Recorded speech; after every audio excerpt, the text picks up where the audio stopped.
monde, c'est Rose de la chaîne Rose Today pour L6 Mag. Donc c'est ma première vidéo pour L6 Mag et aujourd'hui je vais vous parler des dégâts de l'été que nous avons subis et que nous devons du coup constater en ce moment même. Alors je pense que cette vidéo tombe vraiment à pic puisque c'est la rentrée, c'est la fin de l'été.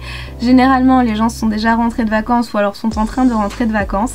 Et moi c'est le cas, nous avons déjà commencé à constater quelques dégâts subis par l'été et nous ne pouvons peut-être pas forcément soupçonner que ça soit à cause de l'été justement. Moi j'ai vraiment réalisé ça à partir de l'année dernière, vraiment depuis pas longtemps. Donc je vais commencer par vous parler des cheveux, des dégâts subis sur les cheveux parce que c'est quand même peut-être le gros truc que nous subissons et que nous constatons déjà actuellement. Ensuite je vais vous parler des ongles pour ensuite enchaîner avec la peau et enfin notre bien-être en général. Alors je vais vraiment commencer par les cheveux car c'est peut-être moi ce que j'ai constaté directement l'année dernière. Comme nous sommes du coup vers la fin de l'été et que c'est bientôt l'automne, comme les arbres, j'ai envie de dire, nos cheveux commencent à tomber. Je sais pas si pour vous c'est déjà le cas, pour moi c'est déjà le cas. Parfois je les prends et ils tombent en poignée, en masse, et donc c'est vraiment effrayant en fait d'avoir cette masse de cheveux dans la main. Et en fait ne vous inquiétez pas, c'est tout simplement normal puisque comme je vous le disais c'est la fin de l'été. Et c'est quelque chose qui arrive très fréquemment, voire même quasiment tout le temps. Alors je voulais vraiment commencer par les cheveux car c'est peut-être la grosse catastrophe de l'été. Donc quand on revient de vacances, et je pense que peut-être que vous avez remarqué ça aussi, en tout cas moi c'est le cas en ce moment même. C'est pour ça que j'ai décidé de commencer par là. Lorsque vous coiffez vos cheveux ou lorsque vous lavez vos cheveux, il se peut qu'il y ait d'énormes masses de cheveux qui tombent. Alors c'est tout à fait normal, comme je le disais, c'est la fin de l'été, l'automne approche et je pense que votre corps a commencé à le sentir en fait, tout comme les arbres qui font tomber les feuilles à l'arrivée de l'automne, c'est pareil avec les cheveux.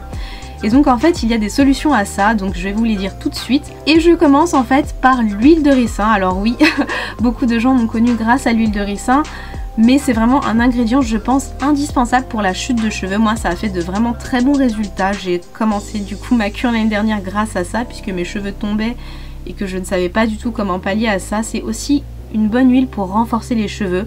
Donc comme vos cheveux sont assez cassants, ils tombent, ils sont ternes, ils n'ont plus de volume, ils sont très fragilisés à cause du soleil, du chlore, de la mer, de tout plein de choses qui sont arrivées durant l'été.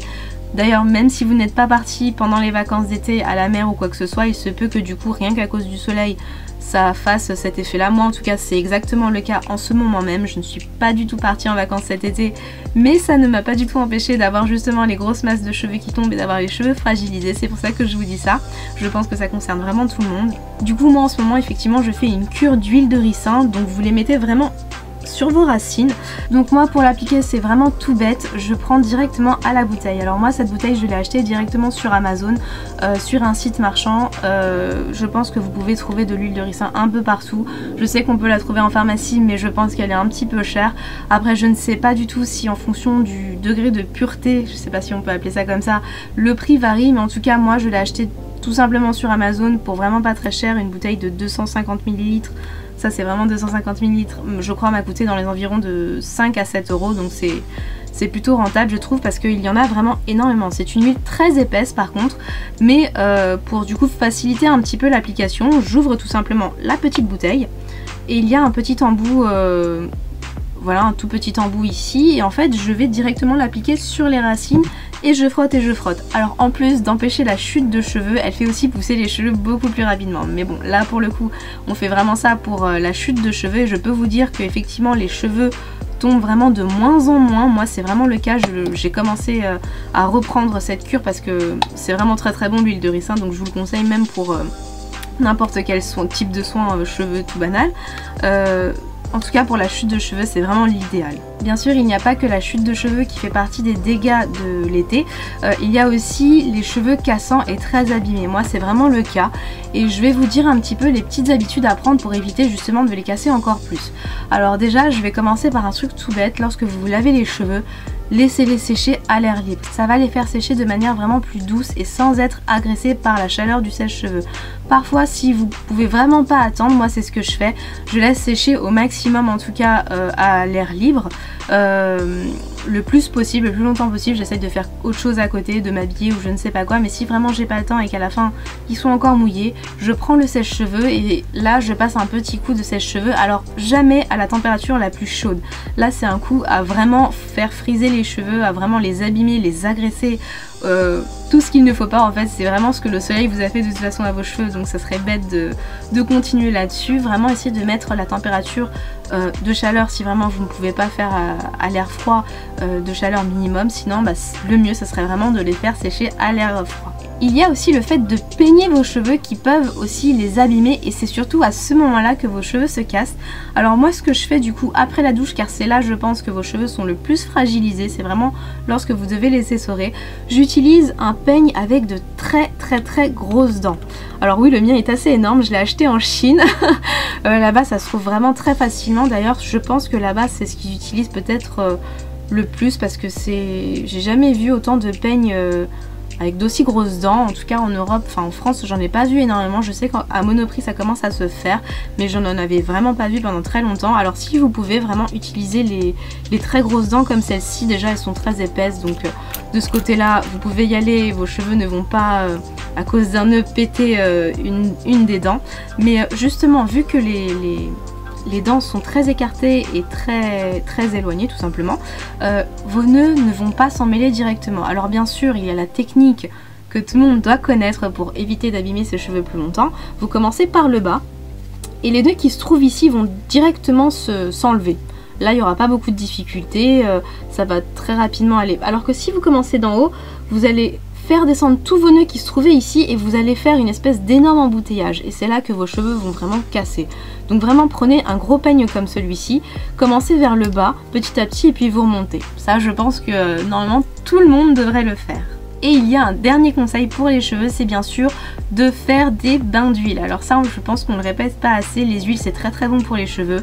Moi en tout cas ça m'a énormément nourri. Alors oui il y a forcément des pour et des contre, il y en a qui disent que ça ne fait juste qu'améliorer l'apparence du cheveu, d'autres qui disent que ça les nourrit. Alors moi en tout cas sur moi ça a marché, donc je ne sais pas si c'est l'apparence ou si ça a vraiment nourri mes cheveux. Je pense que ça les a vraiment nourris et renforcés un petit peu. Je vous conseille du coup de faire au minimum une fois par semaine un bain d'huile. Alors le bain d'huile classique ça serait l'huile de coco, vous trouvez ça vraiment un peu partout dans les boutiques bio, que ça soit sous forme liquide ou solide. Je pense que vous les trouvez d'ailleurs plus facilement sous forme de solide, mais ça n'est pas grave, vous le faites fondre, que ça soit au bain-marie ou au micro-ondes. Mais vous pouvez aussi acheter sur internet, moi c'est pareil, ça se retrouvera directement dans une bouteille comme ça. Et l'huile de coco peut suffire à elle seule. Alors si ensuite vous voulez rajouter des espèces de petits ingrédients en plus pour renforcer l'intensité du soin, moi je vous propose du coup de rajouter l'huile de ricin qui je trouve renforce le cheveu et l'épaissit un tout petit peu. Moi j'ai les cheveux très fins, donc pour moi je pense que ça fait vraiment du bien, en tout cas à mes cheveux ça a vraiment fait du bien. Ensuite il y a des huiles un petit peu plus nourrissantes et plus chères du coup, comme l'huile d'argan. L'huile d'argan est assez chère mais pour le coup elle est très efficace. Et l'huile d'avocat qui va vous donner une espèce de petite brillance aussi en plus à vos cheveux. Vous laissez poser peut-être 30 minutes, 1 heure avant votre douche et ensuite vous allez sous la douche et vous faites votre shampoing habituel. Deuxième dégât de l'été, ce sont les ongles jaunis. Alors ça arrive très souvent lorsque vous portez vraiment très fréquemment du vernis à ongles. Et généralement, qu'on se le dise, on en porte beaucoup plus souvent en été. Moi personnellement je suis pas du tout le genre de fille qui porte très souvent du vernis à ongles et le peu de fois que j'en porte c'est justement en été. Donc personnellement je n'ai pas les ongles très jaunis, mais voire pas du tout d'ailleurs, mais ça peut vous arriver et si jamais c'est le cas, il y a une méthode très simple qui permettra de blanchir petit à petit vos ongles. Il suffit simplement de faire tremper vos ongles dans un petit bol rempli de jus de citron pendant environ 5 minutes et vous verrez que vos ongles vont commencer à blanchir. Alors c'est quelque chose qu'on fait très fréquemment, soit planter directement les ongles si vous avez les ongles longs dans une moitié de citron, dans une moitié, je ne sais pas si ça se dit, mais dans un demi-citron, voilà, on va dire ça comme ça. Ou alors si jamais vous avez des ongles pas très longs ou que c'est peut-être plus facile pour vous, faites presser le citron pour récolter que le jus et faites tremper directement vos ongles là-dedans. Troisième dégât de l'été, c'est la peau sèche. Alors moi je suis personnellement sujette à ce genre de choses. Lorsque je vais à la mer, je suis assez attaquée par l'eau salée, l'eau de mer ou parfois le chlore. et du coup ça a tendance à assécher ma peau, surtout à certains endroits comme les coudes, les genoux, ou parfois même le tibia. Alors ce que je peux vous conseiller dans ces moments là, c'est de faire des petits gommages doux pour essayer d'enlever le plus de peau morte, mais vraiment petit à petit, et du coup d'enlever un petit peu cette sécheresse. Et n'oubliez pas d'hydrater du coup juste après pour éviter que votre peau ne s'assèche encore plus.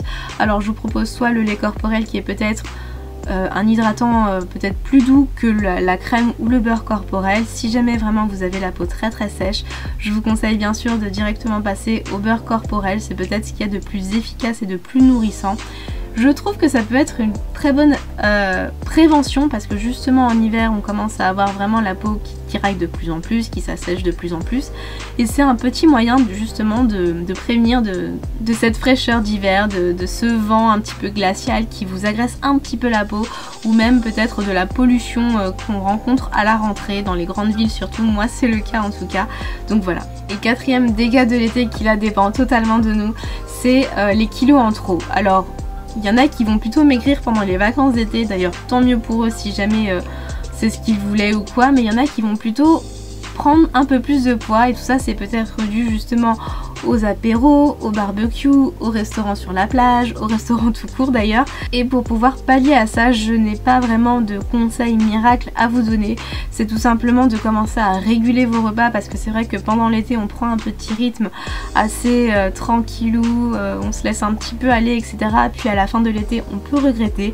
Donc je peux déjà vous conseiller de par exemple réguler vos repas du soir, car c'est sûrement le repas qui fait le plus de dégâts en fait. Si vous prenez trop de choses le soir, votre ventre va vraiment stocker en fait. Si vous mangez avant 14h, votre nourriture va plutôt se transformer en énergie, alors que si vous mangez après 14h et surtout vraiment très proche de l'heure du coucher, la nourriture va être stockée et c'est là que vous prendrez vraiment le plus de kilos. Voilà, c'est la fin de la vidéo. Je vous remercie en tout cas d'avoir regardé cette vidéo jusqu'au bout et j'espère que ces petits conseils vous seront utiles. Si vous avez des questions, n'hésitez pas à nous les poser en commentaire ou sur les réseaux sociaux.